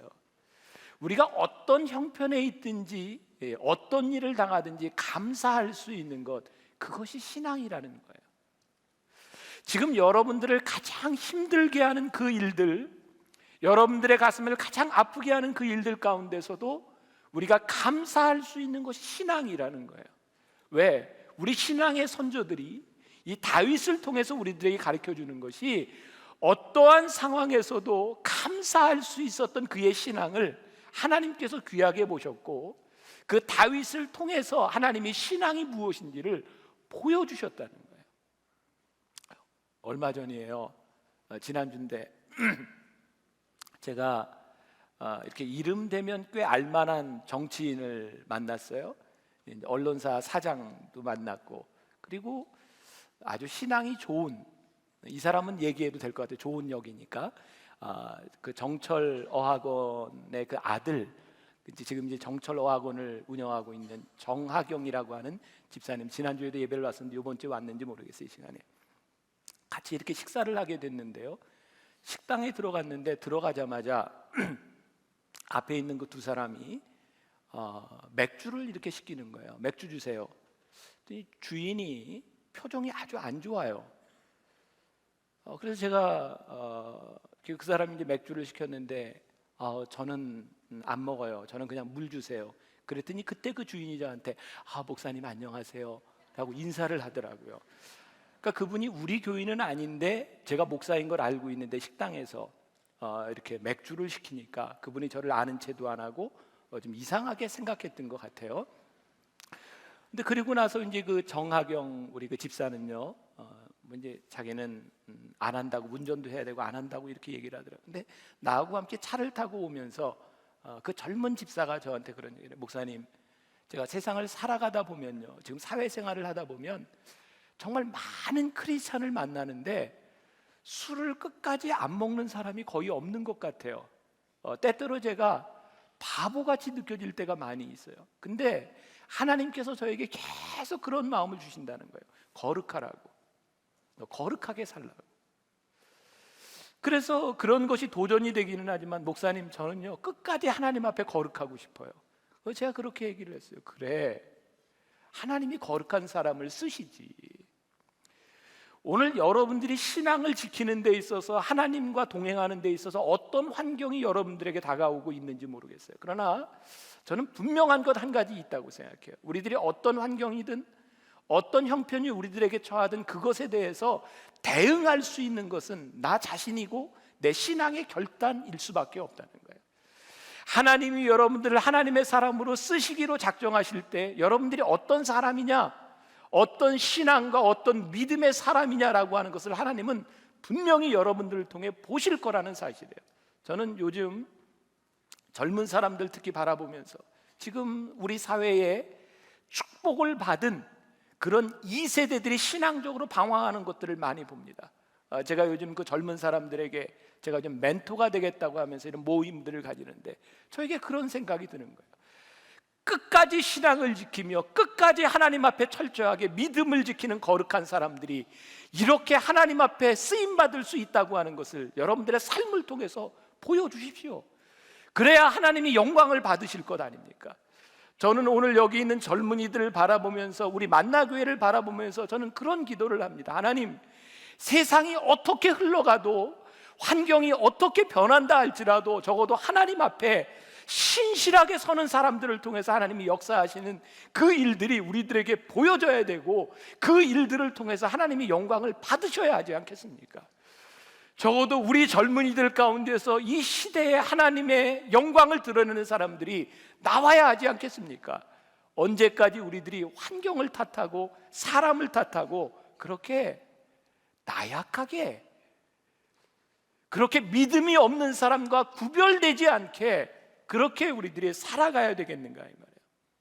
여러분들에게 또 묻고 싶습니다. 여러분들은 지금 살아가는 여러분들의 인생에 대해서 얼만큼 만족하세요? 만족이라고 하는 것은 언제 찾아오는 것일까요? 우리들은 흔히 만족을 이렇게 생각하죠. 내가 원하는 것이 이루어졌을 때 우리에게 만족이 찾아올 것이라고. 근데 그것보다 더 큰 착각이 없다는 걸 우리들이 너무나 많이 경험했을 겁니다. 우리가 원하는 것이 이루어지는 순간 우리의 삶에는 또 다른 원하는 것이 생겨요. 결코 우리들이 원하는 것이 채워진다고 우리들에게 만족은 존재하지 않습니다. 오늘 다윗이 여호와는 나의 목자시니 내게 부족함이 없으리로다 라고 고백하는데요, 여러 가지 학자들에 의해서 다른 견해들이 있지만 이 말씀이 다윗이 사울왕에게 쫓겨서 광야에서 피난 생활을 할 때 지은 그런 시라고 하는 학설이 하나 있고, 또 하나의 학설은 다윗이 그의 아들 압살롬에게 쫓겨서 도망갈 때 아들이 아버지를 죽이려고 쫓아오는 그 상황 가운데서, 피난 가운데서 이 시편을 지었을 것이라는 두 가지 학설이 있어요. 중요한 것은 둘 다 다윗의 인생에 가장 비참했던 시기에 막바지에서 그는 이 고백을 하고 있다는 거예요. 여호와는 나의 목자시니 내게 부족함이 없으리로다. 어느 날 다윗이 목말랐을 때 그를 따르던 그의 부하들이 목숨을 걸고 구해왔던 그 물을 다윗이 받았을 때 내가 이 물을 어떻게 먹냐고. 그러나 그를 위해 목숨을 내놓을 수 있었던 동지들이 있었던 것 때문에 그는 감격할 수 있었고, 그가 죽음의 고비 때마다 하나님께서 어쩌면 이렇게 기적적으로 나를 살게 하셨고 나를 인도하여 내셨는지, 그의 욕망이 채워졌기 때문에 감사했던 것이 아니라 순간순간 인도하시는 하나님의 인도하심을 그가 경험하면서 여호와는 나의 목자시니 내게 부족함이 없구나 라고 고백하고 있다는 거예요. 사랑하는 여러분, 오늘 여러분들과 저에게 이런 멋진 고백이 있어야 하지 않겠습니까? 여호와는 나의 목자시니 내게 부족함이 없구나. 지금 내가 이렇게 힘든 이 순간에도 그래도 하나님은 끝까지 나의 목자시고 나를 버리지 아니하시는 신실한 분이시구나. 나에게 무엇이 채워졌기 때문이 아니라 하나님이 함께 하시고 있기 때문에, 신실하신 하나님이 결코 나를 포기하지 않을 것을 알기 때문에, 내가 원하는 것이 이루어졌기 때문이 아니라 지금 이 순간도 나와 함께 하시는 하나님의 은혜가 그의 가슴 속에 느껴지면서 정말 감사하구나. 그래서 다윗은 여호와는 나의 목자시라고 늘 감사할 수 있었던 것이 아닐까. 오늘 다윗이 구체적으로 감사하는 내용이 두 가지가 있습니다. 하나는 여호와는 나의 목자시니 그분이 나를 푸른 초장으로 인도하여 주셨다. 여러분, 푸른 초장이 무엇인가? 여러분들은 어떤 상상을 하세요? 푸른 초장, 와우, 쫙 펼쳐진 잔디, 저 푸른 초원 위에 그림 같은 집을 짓고, 와, 뭐 그런 초장을 상상하세요? 근데 원어에 보면, 본래 뜻에 보면 여기에서 푸른 초장이라고 하는 것은 한없이 펼쳐진 그런 초장을 이야기하는 것이 아니라 meadow grass, 양이 먹을 수 있는 풀을 의미하고 있어요. 여호와 하나님께서 나를 인도하신다는 것에 대한 그 늘 감사가 어디에서 나온 것이냐면, 그의 인생을 뒤덮고 있는 풍족함에 있는 것이 아니라 지금 양이 먹을 그 풀로 인도하시는 하나님의 은혜, 내가 지금도 하나님의 은혜 가운데 살아가고 있다고 하는 필요한 목초지로 인도하시는 그 하나님에 대한 은혜의 고백을 하고 있다는 사실이죠. 다윗이 하나님 앞에 범죄했던 때는 부족했던 때가 아니라 풍족했던 때입니다. 어쩌면 우리 신앙인들에게 가장 큰 감사는요, 우리들에게 넘치는 무엇이 아니라 순간마다 함께 하시는 하나님의 인도하심을 느낄 수 있는 것이 우리들에게 가장 큰 축복이 아닐까. 지난주에 제가 여러분들에게 그런 얘기했던 것 같아요. 우리가 암과 싸우며 병과 싸우며 우리들이 기도할 때 그것이 낫는 것도 축복이지만, 죽는 순간까지도 하나님과 함께 하나님을 의지하며 죽을 수 있는 것이 얼마나 큰 축복일까. 우리들이 경제적인 어려움 가운데서 하나님 앞에 눈물을 흘려 기도하지만 하나님 나를 절대로 놓지 않으실 것을 우리들이 확신하며 기도할 수 있을 때, 우리들이 그렇게 어려운 시절을 지나가도 우리의 인생에 전성기를 가고 있는 것이 아닐까. 결국 우리들이 세상에 생각하는 물질, 세상에 생각하는 그런 풍부함이 아니라 여호와 하나님께서 나를 버리지 아니하시고 나와 함께 하시는 그것이 우리들에게 넘치는 가장 큰 감사의 원인이 되지 않겠는가. 출애굽기 16장 31절에 보면 이스라엘 족속이 그 이름을 만나라 하였으며 가시같이 시고 맛은 꿀 섞은 과자 같았더라 라고 하는 말이 있어요. 여러분, 우리 만나교회의 이름이 어떻게 생겼는지 아세요? 광야 같은 세상에 만나 같은 교회가 되었으면 좋겠다. 아마 우리 교회가 그렇게 세워졌기 때문에 하나님께서 여기에 단에 세워주신 목회자인 리더인 저를 통해서 그런 생각을 하게 하시는 것 같아요. 우리들이 누릴 수 있는 커다란 것, 우리들이 가질 수 있는 많은 것보다 하나님께서 우리들에게 요구하시는 것이 있다면 하나님과의 관계. 그래서 우리 교회가 풍족함을 추구하는 것이 아니라 하나님 앞에 좋은 교회가 될 수 있는 교회. 저는 우리의 후손들에게, 그리고 여러분들이 어디에 가서 이야기를 해도 우리 만나교회는 이런 교회입니다라고 떳떳이 이야기할 수 있는 교회, 그것이 우리들에게 정말 감사한 일이고 그것이 우리들에게 은혜가 아니겠는가. 우리가 아무리 많은 것을 가지고 우리들이 아무리 많은 것을 누리고 있다 할지라도 그것이 산 위에 올라가서 떳떳하게 이야기할 수 없는 것이라면 그것이 우리들에게 축복이고 그것이 우리들에게 은혜일 수 있을까. 하나님은요, 그래서 때때로 우리들을 훈련시키시는 것 같아요. 때때로는 궁핍함이 너희들에게 필요하다. 너 궁핍하지 않으면 정말 나에게 감사할 수 있고 나를 찾을 수 있겠니? 오늘 감사할 수 있는 그 믿음, 저는 말씀을 묵상하다가 제가 가끔 그러죠. 어떻게 사람이 이렇게 멋진 글을 쓸 수 있겠냐고. 제가 오늘 새벽에 또 쓴 글인데요, 이 설교는 오래전에 준비한 거지만 오늘 새벽에 제가 묵상을 하다가 이렇게 잠깐 써봤어요. 감동할 준비를 또 좀 해주셔야 되겠죠? 네. 저에게 그런 마음을 하나님이 주셨어요. 축복은 누리는 것이 아니라 축복은 감사하라는 것이다. 이제 수준이 지금 잘 안 맞는, 다시 한번. 축복은 누리는 것이 아니라 축복은 감사하라는 것이다. 여러분들에게 지금 여러분들에게 준 축복을 누리면요, 여러분들에게 감사가 없습니다. 그러나 축복을 감사하는 마음이 드는 순간 여러분들 영역에 펼쳐진 모든 것들이 누려지기 시작해요. 근데 우리는 자꾸 축복을 누리려고 합니다.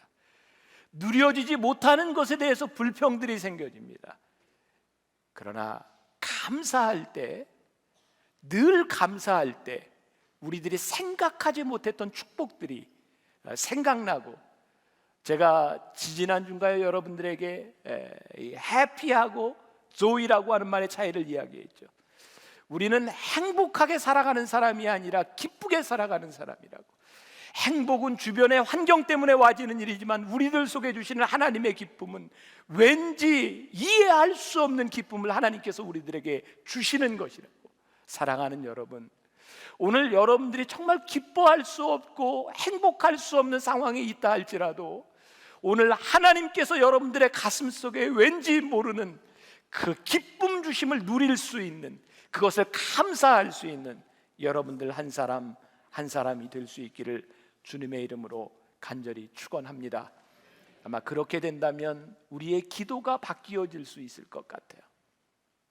저는요, 가장 큰 믿음의 기적 중에 하나는 우리 기도가 바뀌어지는 것이라고 생각해요. 많은 사람들이 기도합니다. 많은 시간을 기도합니다. 근데 하나님은 우리의 기도와 기도의 시간을 보시는 분이 아니라 어떤 기도를 하느냐를 보실 것 같아요. 우리가 이제는 조금 더 신앙이 달라져야 하지 않겠습니까? 언제까지 우리들이 하나님 앞에 징징징징대며 내 뜻이 이루어지지 않았다고, 내 꿈이 이루어지지 않았다고 그렇게 불평하며 살아갈 것인가? 지금 여러분들을 향한 하나님의 계획, 하나님 저를 어떻게 인도하실 건데요? 하나님 저에 대한 계획이 무엇인데요? 하나님, 제가 하나님의 계획 가운데 제가 순종하고 따라갈 수 있는 믿음을 저에게 주세요. 여러분, 우리들이 그 믿음과 그 순종이 없기 때문에 예수를 믿으면서도 그렇게 고달프고 힘든 것이지, 우리들에게 용기와 믿음이 생기고 그 믿음 가운데서 우리들이 발걸음을 내딛기 시작할 때에, 아니 하나님이 함께 하시는데 왜 우리들 가운데 담대함이 생기지 아니하고 우리들 가운데 왜 기쁨이 생기지 않겠는가, 이 말이에요. 우리 기도가 좀 달라져야 되지 않겠는가? 하나님 앞에 하나님의 뜻을 물을 수 있는 그런 기도와 그런 고백들이 우리들에게 있었으면 좋겠다. 여러분, 우리는 우리 주변에 일어나는 참 우리들이 이해할 수 없는 일들을 참 많이 경험합니다. 내 생각으로 이해가 되지 않잖아요. 내 이성적으로 하나님, 이건 제가 너무 받아들일 수가 없는 일인데요. 제가 뭘 잘못했나요? 근데 우리들이 받아들이지 못하는 이유들을 가만히 생각해 보세요. 우리의 가치와 우리의 기준이 하나님 앞에 있지 아니하고 세상에 있죠. 하나님이 우리들에게 주시는 축복을 우리는 우리의 기준에서 늘 생각하죠. 하나님은 우리들에게 축복을 주시는데 내가 생각할 땐 이게 축복이 아니라는 거예요. 하나님은 우리들에게 하나님의 뜻을 분명히 보여주시는데 내가 생각할 땐 이게 내가 갈 길처럼 보이지 않는 거예요. 그래 힘이 드는 거예요.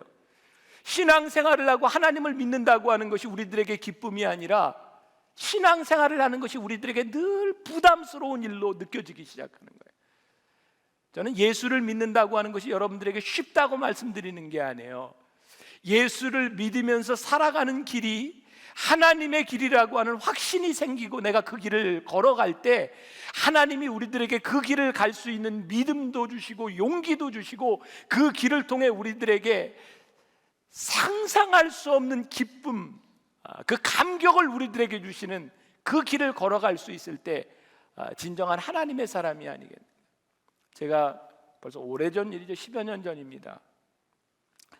제가 목사 된 지 얼마 되지 않았을 때 저에게는 참 이해하기도 힘들고 어려운 일이었어요. 제가 미국에서 이렇게 사역을 할 때 저는 파타임 목사였어요. 그냥 오하이오 주립대학에 다니는 대학생을 중심으로 해서 제가 이렇게 사역을 하고 있었는데, 어느 날 제가 이제 교회 학교도 맡고 있었는데 우리 교인 중에 하나가 저를 찾아오더니, 목사님, 우리 교인 중에 하나가 이제 생명이 얼마 남지 않은 것 같은데 간 이식 수술을 해야 되는 상태였는데 목사님 같이 좀 신방을 해주시죠. 그래서 나는 알지도 못하는 사람이고 나하고 연관도 없는데 왜 내가 가야 됩니까? 라고 이야기를 했더니 그분들 이야기가, 우리는 가서 무슨 말을 해야 될지를 모르겠다는 거예요. 교인들이요, 참 이제 어려운 일은 꼭 목사한테 시켜요. 가만 보면 저한테 그 상황에 가서 저도 굉장히 당황스러운 순간이었어요. 가서 내가 무슨 이야기를 하나, 제가 경험이 많은 사람도 아니고. 근데 참 이상하죠. 하나님이 그 나이에 관계없이 이렇게 기도할 때 하나님이 담대함을 주시는 것 같아요. 제가 그 병원에 가서 이제 간이 맞는 사람이 없으니까 곧 이제 죽을지 모르는 사람이고, 간 이식을 그냥 간만을 기다리는 사람이었어요. 근데 제가 어떻게 그렇게 담대하게 이야기를 했는지 몰라요. 지금 생각해도 그분에게 기도하면서 그렇게 얘기를 했어요. 우리가 아무리 기도한다고 해도, 아무리 바란다고 해도 하나님이 살려주시지 않는다면 살 수 없는 것 아닙니까? 이제 그분이 집사님이었는데, 제가 집사님에게 꼭 하고 싶은 이야기가 있습니다. 무엇보다 병이 낫는 것보다 예수님을 구주로 영접했으면 좋겠습니다. 그분이 집사님이었지만 전혀 예수 믿는 사람 같지 않았거든요. 똑같이 예수 안 믿는 사람과 똑같이 그 병 가운데서 죽어가는 가운데서 불평과 불만이 있는 사람이었거든요. 제가 어떻게 그렇게 담대한 마음이 생겼는지 그렇게 기도를 하고 근데 정말 기적적으로 간이 나왔어요. 근데 저는요, 가끔 그런 생각, 제가 이게 너무한 생각인지 모르지만 간 이식 수술을 받아야 되는 사람, 지금은 뭐 간 맞는 걸 이렇게 좀 잘라서도 하지만 남의 간을 받아야 될 때, 하나님 저에게 맞는 간을 주세요라고 기도하는 거 참 이기적이지 않은가? 누군가 죽어야 그 간 받는 거 아니에요? 따지고 보면 우리가 하나님 앞에 정말 믿음이 있고 우리들이 하나님 앞에 온전히 맡긴다고 한다면 내 생명도 하나님 앞에 맡길 수 있는 담대함들이 사실 우리들에게 필요할 텐데, 하나님을 믿는다고 하면서 천국을 소망한다고 하면서도 바락바락 살으려고 하는 게 우리들의 모습이죠. 뭐 여러분들이나 나는 별로 다를 것 같지 않아요. 근데 저는 제가 몇 년 전 이게 아프면서 하나님 앞에 그런 기도는 하게 되었어요. 하나님, 저 그렇게 바락바락 살고 싶지는 않은데요, 사는 동안 건강하게 살았으면 좋겠어요. 저 그 기도는 합니다. 왜? 건강을 잃으면 아무것도 못 하겠더라고요. 그래서 건강을 지켜야 되는 일, 내가 할 수 있는 내 영역은 아니지만 내가 하나님 앞에 기도하고 하나님의 사역을 위해서 내가 노력은 해야 되겠다. 그러나 그렇게 바락바락 살려고 그렇게는 좀 안 했으면 좋겠다. 왜? 하나님 앞에 좀 맡길 수 있으면 참 좋겠다. 근데 그분에게 간이 하나 맞는 게 나온 거예요. 다 끝났다고 생각했는데 간 이식 수술을 했고요. 그분이 이제 살아난 거죠. 근데 저는 뭐 거기서도 처음 알았는데 미국 사람 간이 한국 사람 간보다 좀 크대네요. 일반적으로. 그래서 성인의 교통사고 난 사람의 성인의 간을 이식받았는데 이게 회복은 됐는데 간이 지금 맞지 않아서 좀 문제가 생긴 거예요. 그런데 또 기적 같은 일이 일어난 거예요. 어린 아이가 세상을 떠나게 됐는데 이분에게 딱 맞는 간이 나온 거예요. 그래서 간 이식 수술을 잘한다는 신시내티 병원에 가서 이식 수술을 하게 된 겁니다. 사람들이 다 할렐루야 했죠. 야, 정말 하나님이 이 사람을 사랑하시는구나. 그리고 간 이식 수술을 하러 들어가서 배를 째고 이식 수술을 하다가 혼수 상태에 빠졌어요. 그 딸이 졸업여행을 유럽으로 갔는데 아버지가 아무 문제 없으리라고 생각을 하고 갔는데 이제 아버지는 혼수 상태에 빠지게 됐고, 또 교인들이 왜 어려운 일은 꼭 저에게 이야기를 하는지, 저에게 와서 하는 이야기가 의사가 이 산소호흡기를 뗄지 말지 결정하라고 하는데 목사님이 가서 결정해 주세요. 저한테 그러더라고요. 병원에 가서 의사에게 물어봤어요. 얼마나 가능성이 있습니까? 의학적으로는 가능성이 없습니다. 제가 가족에게 뛰자 그랬어요. 그리고 그분이 얼마 지나지 않아서 세상을 떠났어요. 교인들이 공황 상태에 빠졌어요. 하나님 이러실 수 없는 것 아닙니까? 하나님 살려주셔서 좋은 간을 만나게 하셨으면 하나님 이제 완전히 고쳐주셔야 되는 것 아닙니까? 어떻게 하나님 이런 일이 있을 수 있습니까? 저에게도 그것이 참 힘든 일이었어요. 그 문제를 안고 제가 이렇게 기도하던 중에 하나님께서 제게 응답을 주셨어요. 내가 기다렸다는 거예요. 그 사람 하나님 영접하고 구원 받을 때까지 내가 기다렸다, 데려갔다. 우리들에게 있어서는 세상을 조금 더 사는 게 정말 큰 의미가 있다고 생각하는데 하나님에게 있어서 시간은 그렇게 중요한 것이 아니었어요. 하나님에겐 그 사람의 생명이 귀하셨던 거예요. 근데 우리는 우리의 생각만큼 생명이 연장되지 않으면 하나님이 우리를 버리신 것 같아요. 여러분들이 꿈꾸는 것만큼 여러분들의 꿈이 이루어지지 않으면 하나님이 우리의 삶 가운데서 역사하시지 않는 것 같아요. 우리들이 하나님의 뜻을 보려 하지 않으면, 하나님의 섭리를 보려 하지 않으면 오늘 여러분들의 인생 가운데서 늘 감사한다는 일들이 과연 가능하겠는가? 제가 오늘 여러분들에게 정말 이 말씀으로 도전하고 싶은 게 있어요. 하나님의 뜻을 바라보기 위해서 기도할 수 있다면, 하나님의 뜻을 바라보기 위해서 우리들이 무릎 꿇을 수 있다면, 하나님의 뜻을 따라가기 위해서 우리들이 기도할 수 있다면 정말 늘 감사할 수 있지 않을까? 오늘 여러분들에게 이 다윗과 같은 감사의 고백이, 여호와는 나의 목자시라고 하는 고백이 여러분들에게 있을 수 있기를 간절히 소망합니다. 또 오늘 말씀해 보니까 두 번째, 푸른 초장과 또 어디로 인도해 주신다고요? 쉴만한 물가.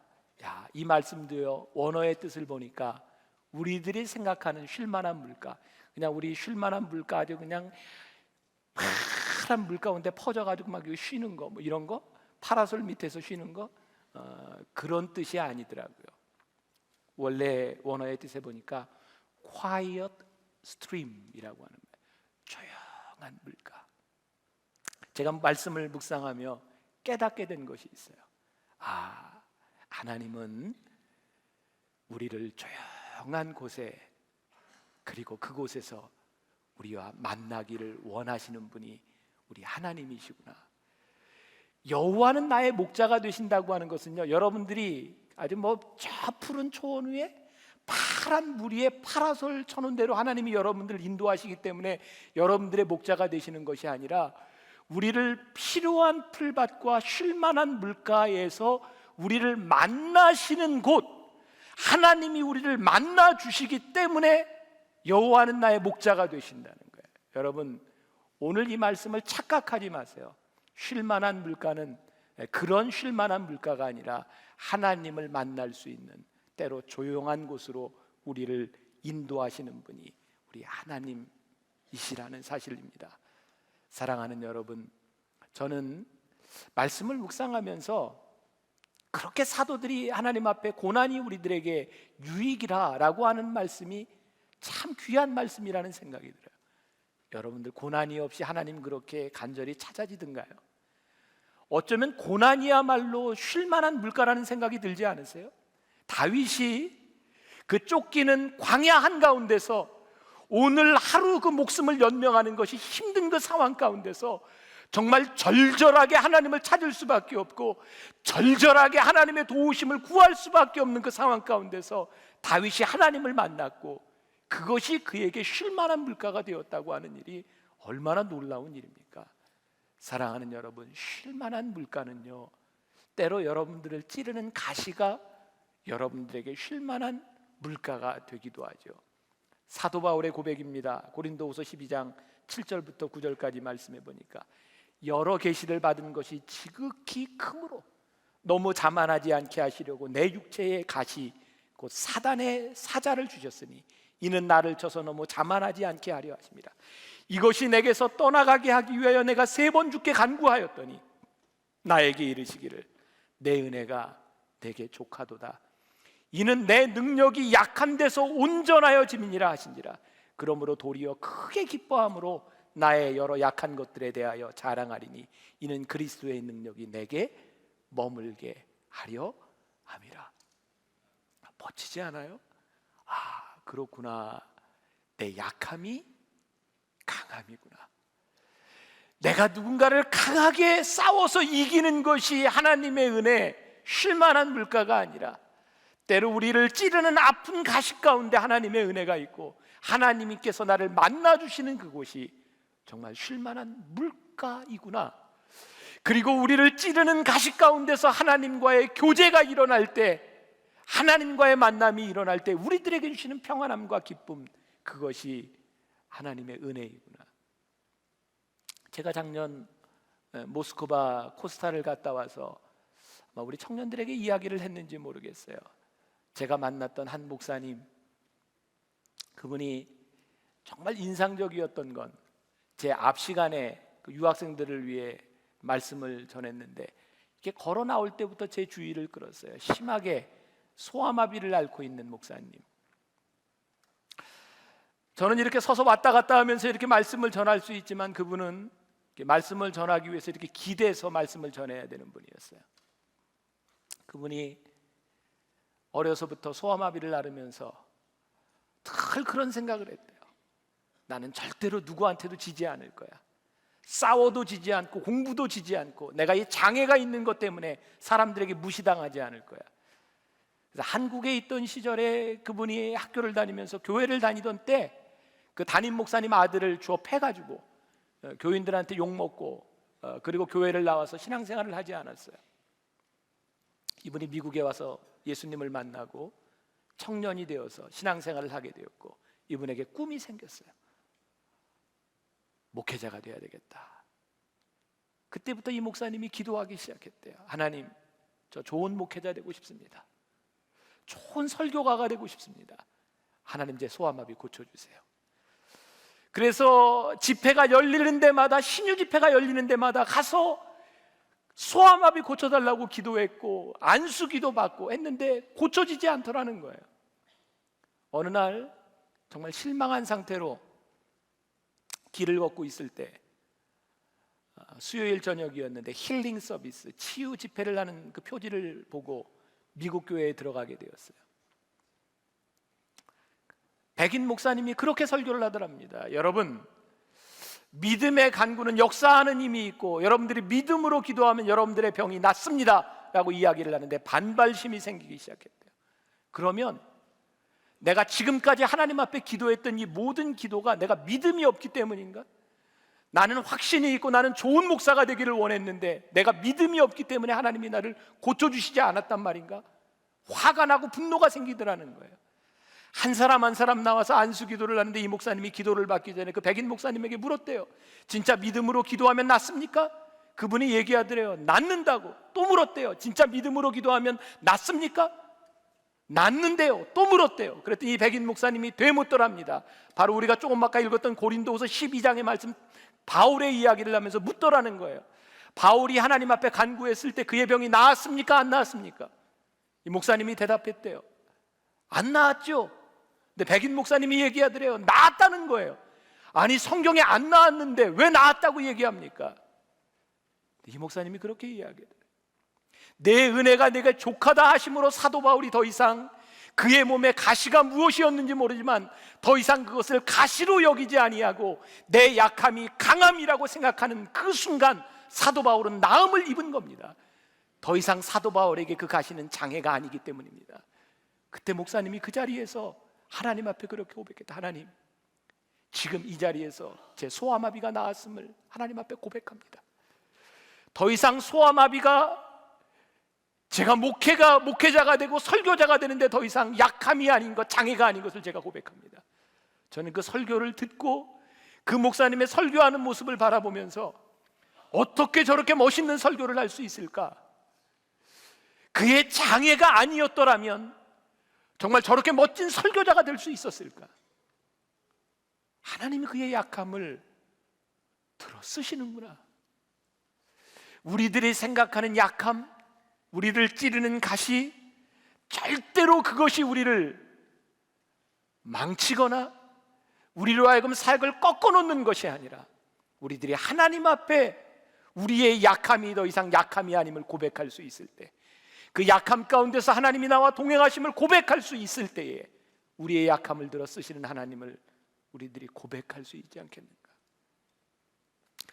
오늘 말씀을 준비하면서 오늘 새벽 저에게 떠올랐던, 제가 늘 제 삶의 간증 그거 있다면 제가 목회 그만둬야 되겠다고 생각할 때 사람들에게 드러나지 않는, 성실하게 살았지만 제가 목사가 될 수 없으리라고 생각했던 때 기도 골방에 들어가서 하나님을 만나고 하나님이 저에게 하셨던 말씀, 내가 너 사랑한다고. 하나님이 저를 향해서 그 말씀하셨을 때 그 말씀 붙들고 내려오면서 제가 고백했던 말을 잊을 수 없어요. 하나님 한 번도 나를 떠나신 적이 없으셨군요. 제가 목회자로서 이 길을 갈 수 없다고 생각하는 그 길을 갈 때에도 하나님은 한 번도 나를 버리신 적이 없으셨군요.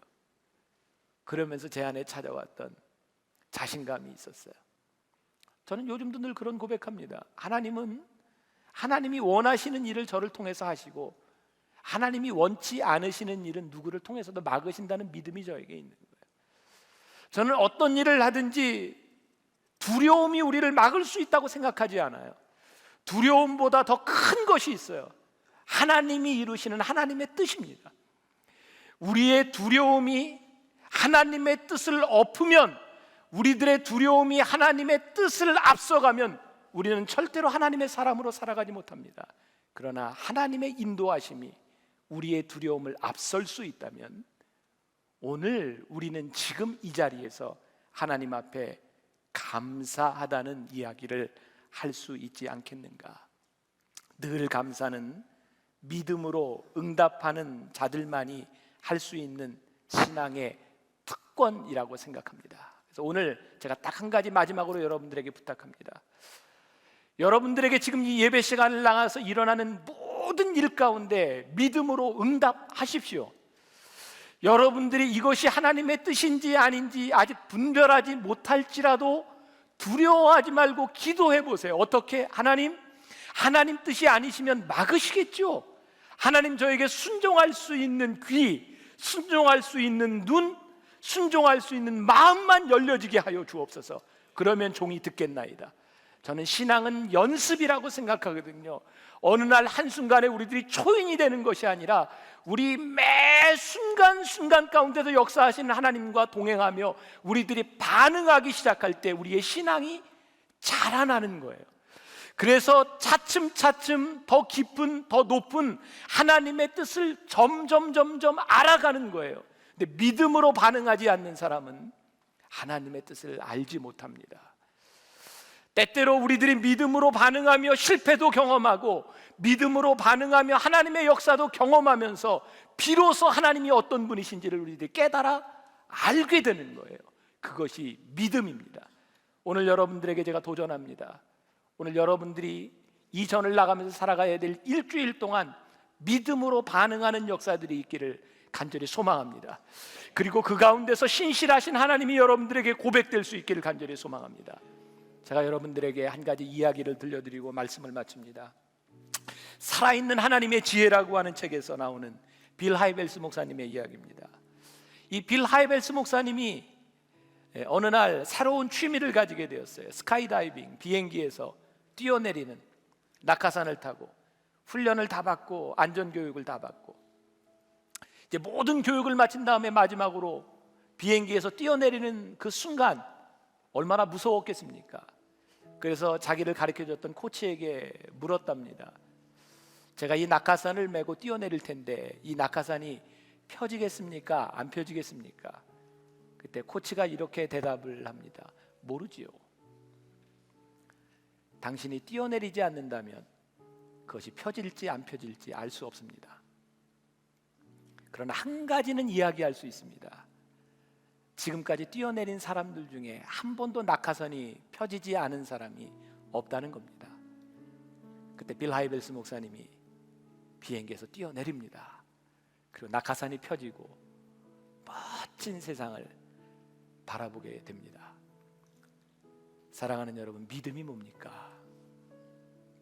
하나님의 말씀 앞에서 반응하는 겁니다. 하나님의 말씀 앞에서 믿음으로 움직이는 겁니다. 저는 가장 불쌍한 사람이 있다면 하나님의 일을 하면서도 믿음 앞에 반응하지 못하는 것입니다. 되겠습니까? 그것은 하나님의 영역입니다. 되겠습니까? 라고 물으며 움직이지 않는 사람에게서는 어떤 하나님의 역사도 경험되지 않습니다. 우리의 믿음이 자라나지 않습니다. 사랑하는 여러분, 하나님이 여러분들에게 도전하지 않습니까? 여러분 젊은이들에게 내가 이렇게 예수를 믿어도 성공할 수 있겠습니까? 성공이 뭔지 모르겠지만 제가 이렇게 예수를 잘 믿어서 이 세상에서 제가 서바이벌 하겠습니까? 하나님이 우리들에게 말씀하세요. 해봐. 네가 해보지 않고 그 결과를 어떻게 아니? 믿음으로 움직여봐. 네가 믿음으로 행하지 아니하고 내가 일을 하는지 안 하는지 네가 어떻게 아니? 믿음으로 행하지 않는 자에게 어떻게 감사함이 있을 수 있겠냐고요. 사랑하는 여러분, 우리가 믿음을 가지고 있다는 이 특권, 하나님의 자녀라고 하는 특권을 누리십시오. 축복은 우리들이 감사하지만 하나님이 자녀된 특권은 우리들이 누릴 권리가 있는 거예요. 일주일을 사는 동안 믿음으로 반응하십시오. 그리고 여러분들 속에 역사하시는 하나님이 간증되기를 소원하고, 다음 주에 모일 때 우리 마지막 이제 집회를 하게 될 터인데 환한 여러분들의 얼굴들, 여러분들의 가슴 속에서부터 이렇게 솟아오르는 그 감격을 가지고 우리들이 만날 수 있기를 주님의 이름으로 간절히 축원합니다.